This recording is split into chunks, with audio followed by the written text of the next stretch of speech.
विद्यार्थी मित्रांनो, आपण मागच्या अनेक तासिकेपासून द्वितीय सत्र अर्थात सेकंड सेमिस्टरच्या अभ्यासक्रमाला आपण सुरुवात केलेली आहे.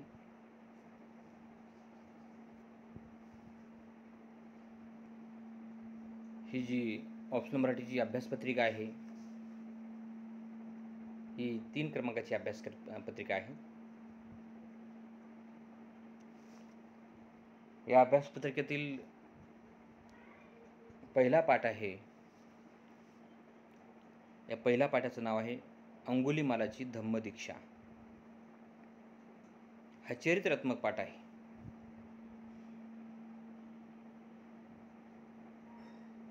या पाठाचे लेखक डॉक्टर बाबासाहेब आंबेडकर आहेत. बाबासाहेब आंबेडकरांनी अंगुलीमालावर त्यांनी चरित्र लिहिलेलं आहे. अंगुलीमाला जो व्यक्ती आहे, जो राजा आहे,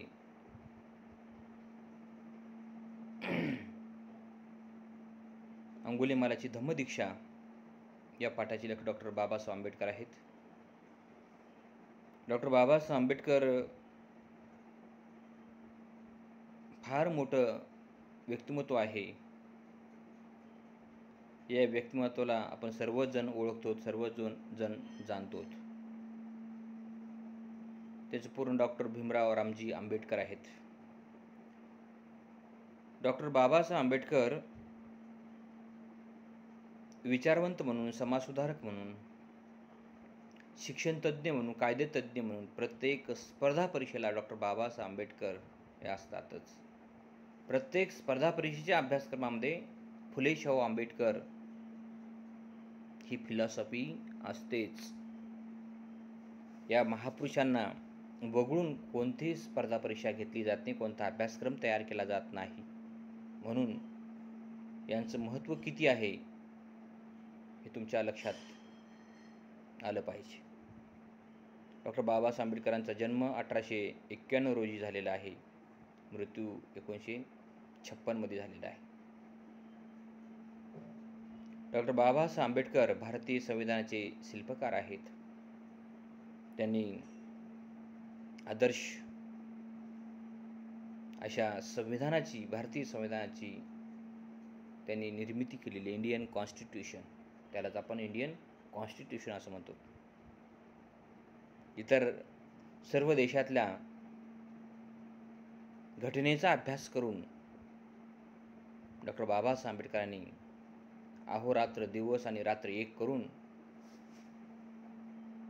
भारतीय संविधान त्यांनी लिहिलेलं, निर्माण केलं. म्हणून भारतीय संविधानाचे निर्माते, भाग्यविधाते असे आपण त्यांना म्हणतो. 2 वर्ष 11 महिने 18 दिवस इतक्या कमी वेळेमध्ये, कमी कालावधीमध्ये बाबासाहेबांनी भारतीय राज्यघटनेची निर्मिती केलेली, भारतीय संविधानाची, भारतीय ग्रंथाची, ज्याला आपण प्रमाण ग्रंथ मानूया, ज्या ग्रंथावर संपूर्ण देश वाटचाल करत आहे, चालत आहे, असे डॉक्टर बाबासाहेब आंबेडकर आहेत. स्वतंत्र भारताचे पहिले कायदा मंत्री म्हणूनही त्यांनी काम केलेलं आहे. अर्थशास्त्र, राज्यशास्त्र, इतिहास, समाजशास्त्र, विधिशास्त्र आदी शास्त्राचे ते विशारद आहेत, जाणकार आहेत, अभ्यासक आहेत. पहा, आपल्याला आपल्या एका अभ्यासपत्रिकेचा आपल्याला अभ्यास करणं शक्य नाही, करणं होत नाही. बऱ्याच विद्यार्थ्यांना आपण कोणते विषय घेतलेले आहेत, निवडलेले आहेत ते सुद्धा माहीत नसते. आणि विषय घेतलेला असेल तर त्या अभ्यासपत्रिकेचं पेपरचं नाव माहीत नाही, सिलेबस माहीत नाही, प्रत्येक पेपर किती गुणाचा आहे, परीक्षा पद्धती कशी आहे, आपले जे विषय आहेत, आपल्या विषयाचे सर कोणते आहेत ते नावं सांगता येत नाहीत. पहा, बाबासाहेब आंबेडकरांना इतक्या विषयाचा अभ्यास, ओझरता अभ्यास नाही, अगदी खोल, सखोल अशा प्रकारचा अभ्यास बाबासाहेब आंबेडकरांना होता. डॉक्टर बाबासाहेब आंबेडकरांनी अमेरिका, ब्रिटन विद्यापीठातून शिक्षण घेतलेलं आहे आणि नुसतं शिक्षण घेऊनच ते बाबासाहेब थांबलेले नाहीत. यातले बरेच प्रश्न स्पर्धा परीक्षेला येतात आणि तुमच्या उद्याच्या परीक्षेत सुद्धा येतात मुलांना. डॉक्टर बाबासाहेब आंबेडकर स्वतः शिक्षण घेऊन थांबलेले नाही. तर माझा समाज पूर्णपणे मूक आहे, त्याला बोलण्याचा अधिकार नाही, त्याला मनोगत व्यक्त करण्याचा अधिकार नाही. त्याच्या मनातल्या मनात जे काही वेदना आहे, दुःख आहे, ते कोणाला सांगता येत नाही. म्हणून बाबासाहेब आणि समजा कोणी सांगण्याचा प्रयत्न केला तर त्याला व्यक्ती स्वातंत्र्य नव्हतं, मत स्वातंत्र्य नव्हतं, अभिव्यक्ती काहीच नव्हतं मुलांना. अभिव्यक्ती स्वातंत्र्य नाही. पारतंत्र्यामध्ये, गुलामगिरीमध्ये समाजाला जीवन जगावं लागत होतं आणि कोणी जर आपलं मनोगत व्यक्त करण्याचा जर प्रयत्न केला तर त्याच्या विचाराला प्रसिद्धी, न्याय कोणी देत नव्हतं मुलांनो. म्हणून त्यांनी स्वतंत्र गुलामगिरीमध्ये जीवन जगणाऱ्या समाजासाठी, मूक समाजासाठी वर्षानुवर्ष गुलामगिरी आणि अंधकारात खितपत पडलेल्या समाजासाठी त्यांनी काही नियतकालिके, वृत्तपत्रे सुरू केली मुलांनो. त्यामध्ये बहिष्कृत भारत आहे. जो बहिष्कृत समाज आहे त्यांना न्याय देण्यासाठी, त्यांना वाचा फोडण्यासाठी, आत्मविश्वास निर्माण करण्यासाठी त्यांनी बहिष्कृत भारत या नियतकालिक वृत्तपत्राची त्यांनी सुरुवात केलेली आहे. जनता आहे, प्रबुद्ध भारत आहे, हे अशा प्रकारचे नियतकालिक बाबासाहेबांनी सुरू केलेले आहेत मुलांना. सुरू केलेली होती आणि त्यातून लोक लिहू लागली मुलांना. आपल्या मनातलं दुःख, वेदना, विद्रोह, चीड, नकार त्यातून व्यक्त करण्याचं व्यासपीठ बाबासाहेबांनी उपलब्ध करून दिलं आहे. नियतकालिकाच्या माध्यमातून, वर्तमानपत्राच्या माध्यमातून डॉक्टर बाबासाहेब आंबेडकरांनी काही ग्रंथ लिहिले आहेत मुलांना. बुद्ध अँड हिज धम्म बाबासाहेबांचा हा ग्रंथ आहे. Caste in India, who were the Shudras, thoughts on Pakistan, Ranade, Gandhi and Jinnah, Buddha and Karl Marx, अशा प्रकारे 22 ग्रंथ बाबासाहेबांनी लिहिलेत. आपल्याला एक ग्रंथ सुद्धा लिहिणं होत नाही, एक पेज सुद्धा लिहिणं होत नाही. सर्व गोष्टी आपल्याला उपलब्ध आहेत. आपल्याकडे सर्व गोष्टी उपलब्ध आहेत. स्वतंत्र रूम आहे, भौतिक सुविधा आहे, सगळं काही, खायला आहे, प्यायला आहे, सगळं काही आहे. आपण 4 ओळी सुद्धा लिहू शकत नाही मुलांना. फार मोठी आपली शोकांतिका म्हणायला काहीच हरकत नाही. त्या अंगुलीमालाची धम्मदीक्षा हा पाठ, हा वेचा, भगवान बुद्ध आणि त्यांचा धम्म, डॉक्टर बाबासाहेब आंबेडकरांनी हा ग्रंथ लिहिलेला आहे. अंगुलीमालाची धम्मदीक्षा हा पाठ, हा वेचा भगवान बुद्ध आणि त्याचा धम्म या ग्रंथातून घेतलेला आहे. डॉक्टर बाबासाहेब आंबेडकरांचा परिचय तासन तास कितीतरी तासिका होतात मुलांनो. डॉक्टर बाबासाहेब आंबेडकरांचा परिचय एका ऑनलाईन तासिकेमध्ये किंवा एका तासिकेमध्ये तो देता येण्यासारखा नाही. डॉक्टर बाबासाहेब आंबेडकर एक उत्तुंग अशा प्रकारचं व्यक्तिमत्व आहे. डॉक्टर बाबासाहेब आंबेडकरांची खोली, रुंदी, उंची कोणालाही सांगता येत नाही, अशा प्रकारे अथंग व्यक्तिमत्व आहे. त्याचा थांग पत्ता लागत नाही. दिवसाचा एकूण 24 तासापैकी 18 तास अभ्यास करणारे व्यक्तिमत्व बाबासाहेब आंबेडकर आहेत मुलांना. अशा पद्धतीने अंगुलीमालाची धम्मदीक्षा या पाठाचा आपण विचार करतोय.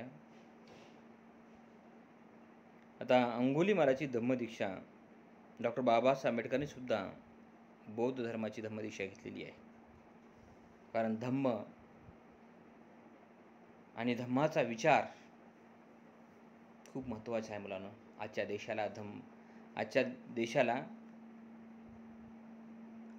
आजच्या जगाला देशाला धम्म विचाराची फार गरज आहे मुलांनो. पण धम्म कोणालाही समजत नाही. धम्म आकलन करून घेतला पाहिजे, धम्म समजून घेतला पाहिजे. यातला पहिला मुद्दा आहे दरोडेखोराकडून प्रदेशाची उद्ध्वस्तता. आता दरोडेखोर हे कसे असतात आपल्याला सांगण्याची फार आवश्यकता नाही. दरोडेखोर लोकांना लुटणारे असतात, लोकांना लुबाडणारे असतात, आणि जो काही प्रदेश आहे, जो काही प्रांत आहे, तो त्या प्रांताची नासधूस उद्ध्वस्त करणारे असतात. खंडणी गोळा करणे, किंवा लुटून घेऊन जाणे, ही अशा प्रकारची कामं या लोकांची आहेत. आणि त्या अंगुलीमाल हे नामकरण, अंगुलीमालाची धम्मदीक्षा. अंगुली हा जो व्यक्ती आहे, या पाठामध्ये बाबासाहेबांनी तो चित्रित केलेला आहे. आणि प्रत्येक व्यक्तीला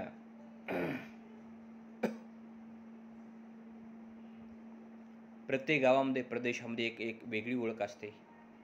कोणी दादा म्हणतात, कोणी बॉस म्हणतात, वगैरे नावं. तसं अंगुलीमाल हा दरोडेखोर होता मुलांनो त्या प्रदेशातला. अंगुली म्हणजे बोट दाखवायचा, सारखा त्याच्या बोटवर असायचं, आणि त्यावरून त्याचं नाव अंगुलीमाल असं पडलेलं आहे. त्या व्यक्तीच्या स्वभावावरून, त्या व्यक्तीच्या कर्तृत्वावरून, त्या व्यक्तीच्या गुणावरून, अवगुणावरून अशा प्रकारची नामकरण पडतात. तसंच अंगुलीमाला सुद्धा नामकरण पडलेलं आहे. अंगुलीमाल हा चांगला व्यक्ती नाही मुलांनो. अंगुलीमाल हा दरोडेखोर आहे. दरोडेखोर माणसं कशी असतात आपल्याला सर्वांनाच माहीत आहे.